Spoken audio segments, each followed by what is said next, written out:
नमस्कार किसान भाइयों, स्वागत है आपका एक बार फिर से हमारे YouTube चैनल क्रिएटिव किसान में। सब्जियों की खेती करने वाले किसान भाइयों के लिए सितंबर महीना बहुत महत्वपूर्ण रहता है, क्योंकि इस महीने में किसी भी समय ज़्यादा बारिश हो सकती है और अगर ऐसा हुआ तो हमारी सारी फसल व मेहनत बारिश के पानी में बहकर चली जाएगी। इसलिए इस वीडियो में मैं आपको सितंबर में कौन कौन सी सब्जियों की खेती कर सकते हैं उनकी जानकारी दूंगा, जिनकी बुआई का सही समय ही सितंबर महीना है। साथ ही वीडियो के अंत में मैं आपको बताऊंगा कि कैसे हम बारिश के पानी से अपनी फसल की रक्षा करें, इसलिए वीडियो को अंत तक जरूर देखें। जैसा कि आप सभी किसान भाई जानते ही हैं कि हम इन फसलों की खेती नॉर्मल विधि से ना करके मिक्स्ड फार्मिंग और इंटरक्रॉपिंग का यूज करके करते हैं। मिक्स्ड फार्मिंग और इंटरक्रॉपिंग से हमारे समय, खाद, पानी, उर्वरक की बचत होती है, साथ ही साथ हम हमारे खेत का 100% यूटिलाइजेशन भी करते हैं। मैंने सितंबर में लगाई जाने वाली सब्जियों को 6 ग्रुप में डिवाइड किया है, जिनमें से पहले 4 ग्रुप में 2 फसलें ली है जिनकी हम मिक्स्ड फार्मिंग और इंटरक्रॉपिंग करेंगे। तो बिना अधिक समय नष्ट किए आते हैं हमारे पहले ग्रुप पर, ग्रुप ए, मेथी और खीरा। हम खीरे की फसल के साथ में मेथी की फसल की मिक्स्ड फार्मिंग कर सकते हैं। बस इसके लिए हमें खेत की तैयारी पहले से ही करनी पड़ेगी। खीरे की रो से रो की दूरी आप 5 फीट लें और पौधे से पौधे की दूरी 1 फीट, और खाली पड़ी जगह पर आप 4 फीट चौड़ी क्यारी बनाकर मेथी के बीज की बुआई सामान्य छिड़कन विधि से कर दें। हम इन दोनों की बुआई एक साथ कर सकते हैं। इसके अलावा आप इनको आगे पीछे भी लगा सकते हैं। जब खीरे की बेल बांस के बनाए सेटअप पर फैलेगी, तब तक हमारी मेथी की फसल तैयार हो जाएगी हार्वेस्टिंग के लिए, जिससे हमारी मेथी की फसल को सूर्य का प्रकाश लेने में कोई परेशानी नहीं होगी और दोनों फसलों की ग्रोथ अच्छी तरह से होगी। मेथी की फसल 35 से 40 दिनों में हार्वेस्टिंग के लिए तैयार हो जाएगी और खीरे की 90 दिनों में, यानी कि 3 महीने में हम इन दोनों फसलों से उत्पादन ले पाएंगे। अगर आप इनको अलग अलग बोते तो आपको कुल समय लगता 5 महीने। इस तरह हमने मिक्स्ड फार्मिंग करके हमारे 2 महीने सेव किए। हम इन 2 महीनों में एक और फसल ले सकते हैं।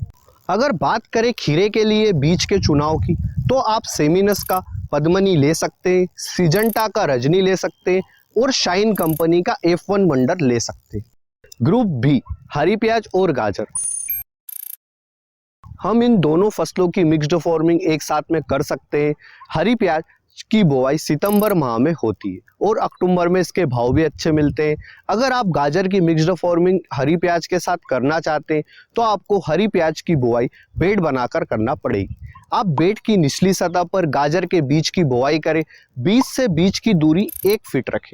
गाजर की टॉप किस्में हैं पूषा रुधिरा और पूषा दृष्टि। पूषा रुधिरा का सही समय सितंबर व अक्टूबर माह ही है। ग्रुप सी, आलू और मटर। हम आलू की फसल के साथ में मटर की इंटरक्रॉपिंग करेंगे। आलू की फसल के साथ में मटर की इंटरक्रॉपिंग के लिए 2 तरीके हैं। पहला, एक रो में हम आलू की फसल लगाएं और उसके पास वाली रो में मटर की। दूसरा, आधे खेत में हम आलू की फसल लगाएं और आधे खेत में मटर की। इस तरह के सेटअप को इंटरक्रॉपिंग कहते हैं। एक रिसर्च की रिपोर्ट के अनुसार हम आलू की फसल के साथ में मटर की इंटरक्रॉपिंग कर सकते हैं। इससे इन दोनों को किसी तरह का कोई नुकसान नहीं है, बल्कि यह दोनों फसलें एक दूसरे की सहायक रहेगी।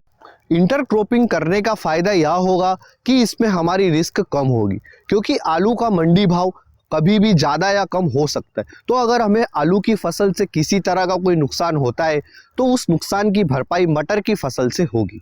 आप आलू की फसल की बुआई 15 सितंबर के बाद ही करें। जब बारिश का सीजन चला जाए और मौसम एकदम साफ रहे, तब आप आलू की बुआई करें।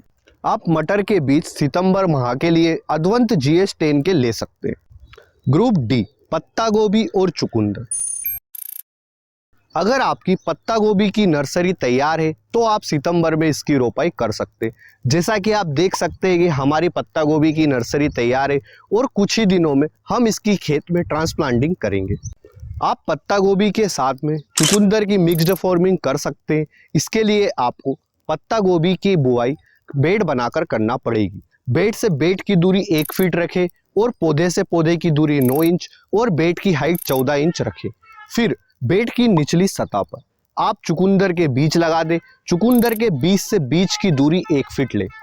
अगर आपके बेड की दिशा पूर्व से पश्चिम है तो आप दक्षिण दिशा में चुकंदर के बीज को लगाएं। इसका कारण यह है कि सूर्य का प्रकाश उत्तर दिशा में नहीं जाता, जिससे चुकंदर के पौधे को प्रकाश संश्लेषण की प्रक्रिया करने में परेशानी आएगी और हो सकता है कि आपका चुकंदर का पौधा ग्रो नहीं हो। इसलिए आप दक्षिण दिशा में ही चुकंदर के बीज की रोपाई करें।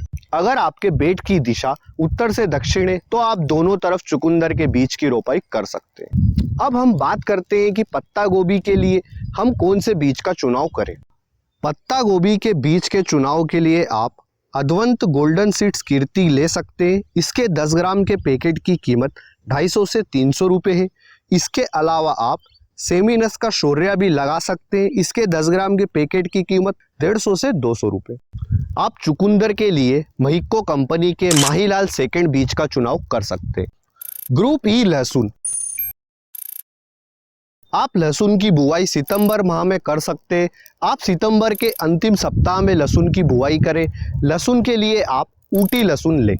ग्रुप एफ पालक, धनिया, चौलाई, आप इन तीनों सब्जियों की खेती सितंबर माह में कर सकते हैं और अक्टूबर में इनके भाव भी आपको अच्छे मिलेंगे। अब वीडियो के शुरू में मैंने आपसे बोला था कि कैसे हम बारिश के पानी से हमारी फसल की रक्षा कर सकते हैं। इसके लिए अगर आप क्यारियां बनाकर बुआई करते हैं तो क्यारियां एकदम फ्लैट बनाइए, और अगर आप बेड बनाकर बुआई कर सकते हैं तो यह सबसे सर्वोत्तम रहेगा।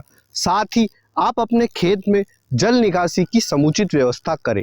बारिश का पानी अगर हमारे खेत से बहकर बाहर चला जाएगा तो यह किसी तरह का हमारी फसल को नुकसान नहीं करेगा। अब अगर आपके पास में 2.5 एकड़ की ज़मीन है तो आप इसको किस तरह से मैनेज करें कि आपकी आमदनी हर महीने होती रहे। इसके लिए आप 1 एकड़ में मेथी व खीरा लगाएं, आधे एकड़ में चुकंदर व पत्ता गोभी, आधे एकड़ में लहसुन और बाकी बचे आधे एकड़ में आलू व मटर लगाएं। मेथी की फसल 30 से 35 दिनों में हार्वेस्टिंग के लिए तैयार हो जाएगी, यानी हमारी आमदनी पहले महीने से ही शुरू हो जाएगी। खीरे की फसल 60 दिनों में व पत्ता गोभी की फसल 70 से 80 दिनों में हार्वेस्टिंग के लिए तैयार हो जाएगी। वहीं चुकंदर की फसल 60 दिनों में तैयार हो जाएगी और आलू की फसल में 4 महीने लगेंगे व लहसुन की फसल में 5 महीने। इस तरह से अक्टूबर महीने से आपकी आमदनी शुरू होगी, जो कि फरवरी माह तक चलेगी। आप देख सकते हैं कि अभी हमारी भिंडी की हार्वेस्टिंग चल रही है। इसके बाद में हमने इस खेत में 1 अगस्त को करेला, लौकी, तोरई और गिलकी इन 4 फसलों की बुआई करी है। अब से कुछ ही दिनों में गोभी की फसल हार्वेस्टिंग के लिए तैयार हो जाएगी। जब गोभी की फसल की हार्वेस्टिंग समाप्त होगी तब तक पत्ता गोभी की फसल की हार्वेस्टिंग शुरू हो जाएगी। अभी हमने 25 से 30 जुलाई के आसपास प्याज के पौधों का रोपण खेत में किया है। अभी हमारे पास में 2 एकड़ के खेत खाली पड़े हैं, जिनमें हम मेथी, पालक, पत्ता गोभी, चुकंदर, धनिया इन फसलों की बुआई करेंगे। इस तरह से हम कई सालों से अलग अलग फसलें हमारे खेत में लगाते हैं, जिससे हर महीने हमारी आमदनी होती रहती है। अगर आपको इस वीडियो में दी गई जानकारी अच्छी लगी है तो वीडियो को लाइक और शेयर करें, और अगर आप हमारे चैनल पर नए हैं तो इसे सब्सक्राइब अवश्य करें। अगर आपके इस वीडियो से जुड़े कोई भी सवाल है तो आप हमें कमेंट सेक्शन में पूछ सकते हैं। हम हमारे हर किसान भाई की कमेंट पढ़ते हैं और कोशिश करते हैं कि उन्हें उनके सवालों के जवाब मिल जाए। आप हमें कमेंट सेक्शन के माध्यम से यह भी बता सकते हैं कि अगला वीडियो हम कौन से टॉपिक पर बनाएं। धन्यवाद किसान भाइयों। जय जवान जय किसान।